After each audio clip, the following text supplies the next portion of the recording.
Hi guys, here Aaron Dade here again, and we want to go over the acceptance stage here. The last video was about identification. So identification, as I call it, is the thinking outside of the box stage, where you're really identifying different things that happened in your past, and God will have you go over them over and over again. And so in the acceptance stage, that is really what I like to call it is the getting on board stage. So everybody else really has to get on board.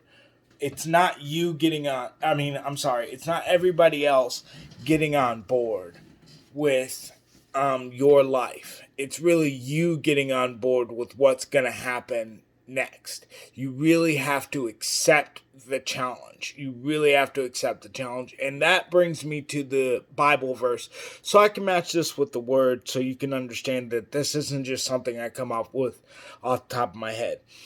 So we're going to 2 Chronicles chapter 1, and where it says in verse 7, that night God appeared to Solomon and said, "What do you want? Ask and I will give it to you."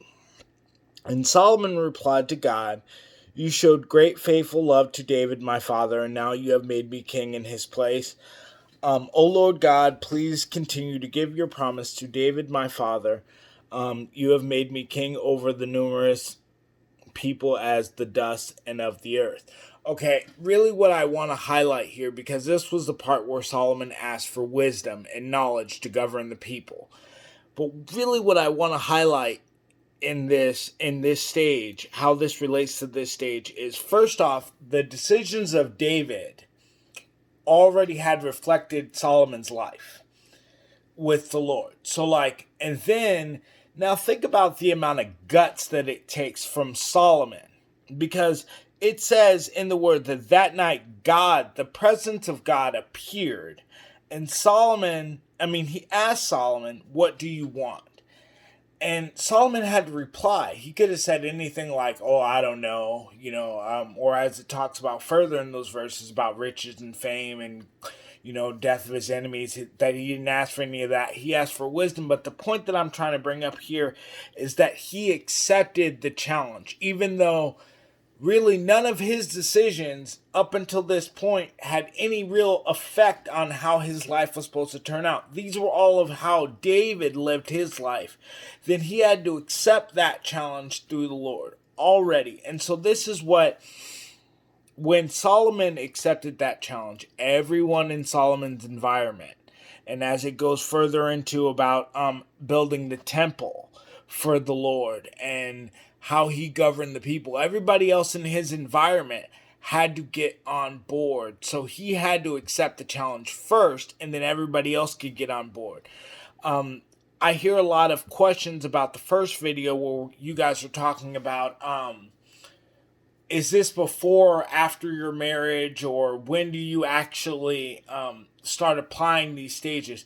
This is for any problem. There's no real timeline, because God doesn't. This is on God's timeline. It's not our own timeline. So I'm not going to say it's while your marriage is split up, if you're not living with your spouse, if you are living with your spouse, when or where, because every situation is different. But generally, these 7 stages work basically for at any point in time, before or after the marriage is dissolved, or while you're still in a marriage. And things, you may be having some steam problems where things are kind of content, but to make myself relatable to how I dealt with the acceptance stage. I identified that I had a strong problem with how my real father had dealt with things.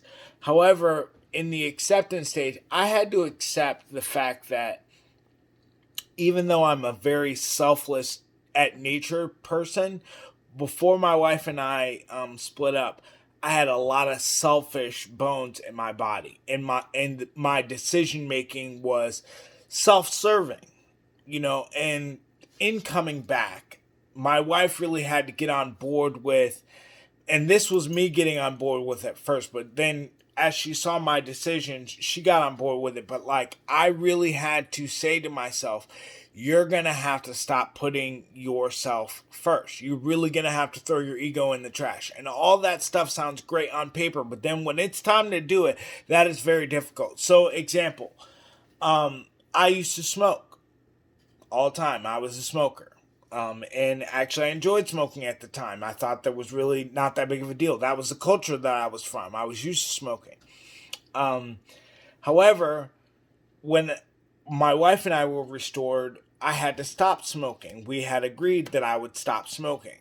Now that I don't smoke, I have noticed, because I had to accept the challenge, that we're quitting at this time. Like, this is actually happening. I'm stopping smoking. During this period of time, I was thinking to myself, what am I going to do besides smoke? I don't know anything else to do. So, either way, that whole process, when I went through that process and I had to accept that challenge that I am actually going to quit smoking. But what I really want people to see and to understand how this really happened was, and this is kind of a difficult thing to admit now, but in accepting that challenge and accepting that I wasn't going to smoke anymore, I realized that my youngest daughter loves attention. She loves attention. And the reason why she loves attention is because when I used to smoke all the time, I'd be outside because, you don't smoke in your house. And so since I was so busy smoking and I would tell her to go away all the time, no, you can't be out here, I'm smoking. No. To her, when I was smoking, that took precedence over giving her attention, over paying attention to her needs, emotional, physical needs, because my youngest daughter loves physical attention. She loves to cuddle and hug and things of that nature, but she also loves attention. So, and this spanned across all my children, is what I've noticed. This was identification in all my children. They thought that I believed that smoking was more important than anything else that I had to do with them. And really, to me, I never even noticed this. This was something that never was an issue or a thing until I accepted the challenge and identified that this is why I cannot smoke anymore. It's affecting my children. I identified that issue. Then I accepted that challenge. I said, I'm not smoking. I came up with, and in the acceptance stage, it's really about the person that's going through that developing an actual concrete plan. And the Lord talks about writing the vision down and making it plain. So for me, we'll just use stopping smoking, so I would stop affecting my kids that way. It was like, outside is no longer for smoking. Outside is for barbecuing. And it was that simple. And I'm not a man that I should lie, so this is how I'm going to stick to things. If I'm going outside, I'm going outside to barbecue. I'm not going outside to smoke anymore. And now when I see people, which is very weird, even weird for me nowadays, but when I see people and I see them smoking, I have to say to myself, I don't smoke anymore. Because it's not I will do the video on addictions later to explain like the mental and physical effects of addictions, because a lot of the way addictions are talked about is really, really physical. It doesn't really cover the mental side of it when you're talking about recovering from addictions. And addictions can be anything. I'm not just talking about drugs, but yes, I had a drug addiction at one point in time. I had an alcohol addiction at one point in time. I smoked. So I had a tobacco addiction at one point in time. But also I found out I was addicted to punishing myself, or as my wife would call it, self-sabotage. I was one of those people, which I also talk about it, why I'm talking about the acceptance stage. I had to accept the fact that instead of being one of those people that likes to complain about the issue, let's figure out a solution and start working on fixing the issue instead of just complaining about it. I was, during the acceptance stage, how I viewed it was, my wife left me and she said we're only going to be separated for 7 days, and now we're going on years, and she filed for divorce, and she did this and she did that and she did that.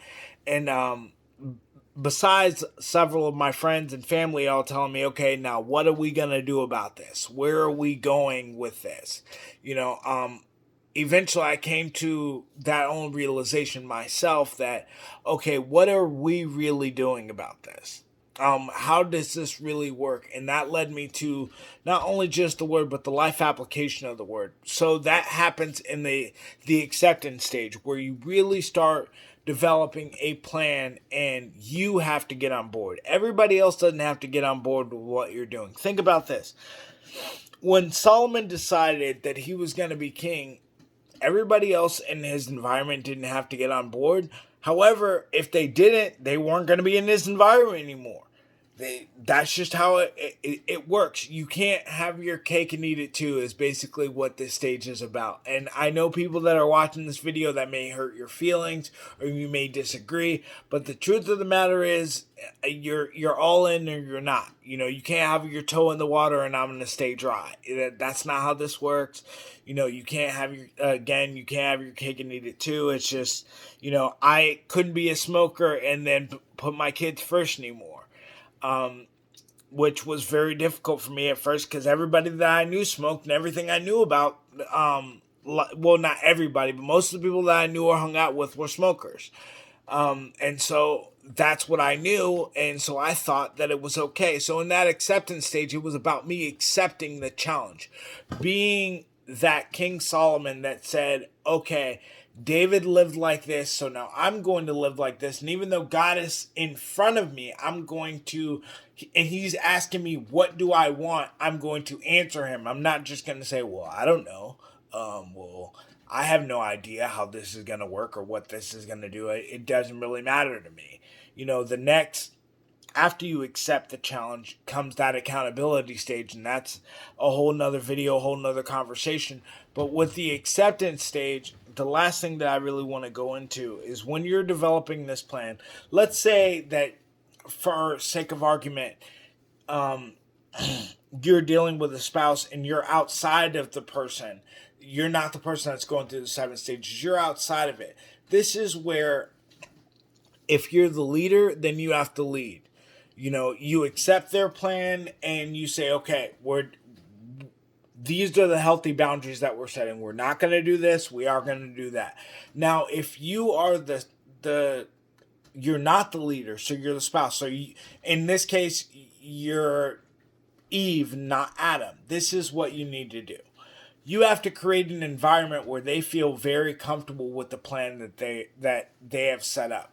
They can figure out on their own what are good ideas and bad ideas. They don't need you to lecture them on what's right and what's wrong. They don't need you to preach to them. They need to see directly through your actions what the word says and how the word says. It says that if you're a man, you're the leader, you're not a man that you should lie. So stop lying. That means you need to keep your word. You need to make sure that you keep your word. It talks about finances, how you should manage your budget. You need to be making sure that you're managing your budget and being a protector, a provider, and consulting the word or consulting the Lord on all your decisions that you make. And if you're not ready for that, it's okay as a man to say, I'm not ready for this. When I was in the acceptance stage and I was supposed to accept a role of getting married and living the married life.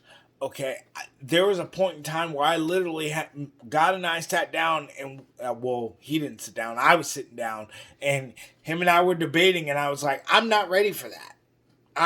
I'm not ready to do what you're asking me to do. You want me to be this guy that just sits in the house all day, and I don't know anything about that. I don't know how that works. I don't know how to just sit in one spot. I can't sit still. And he was like, well, that's part of your problem. You need to have some really healthy hobbies, some good hobbies that don't always end up in the street or always doing something that I wouldn't approve of, or as Moses, or as the word calls it, secret sins, or you really think they're secrets, but they're really not secrets. God sees everything. So it's not like he doesn't know this is happening. So this is a part of that acceptance stage where you're really saying, I'm going to rise to this challenge. It's not going to be one of those things where I'll do that later. You're really saying, I'm going to rise to this challenge and I'm going to make that attempt. And if you're the spouse of somebody that's in the acceptance stage, then you need to be creating the environment or helping them in that leadership role. You know, again, I cannot preach to how much they don't need to be preached to, and they don't need to be lectured. Because if you're going to reveal kind and lovingly, then do that. However, they don't need to be condemned or shamed, especially if they're a man, because the world itself is going to condemn and shame them enough. They don't need it at home.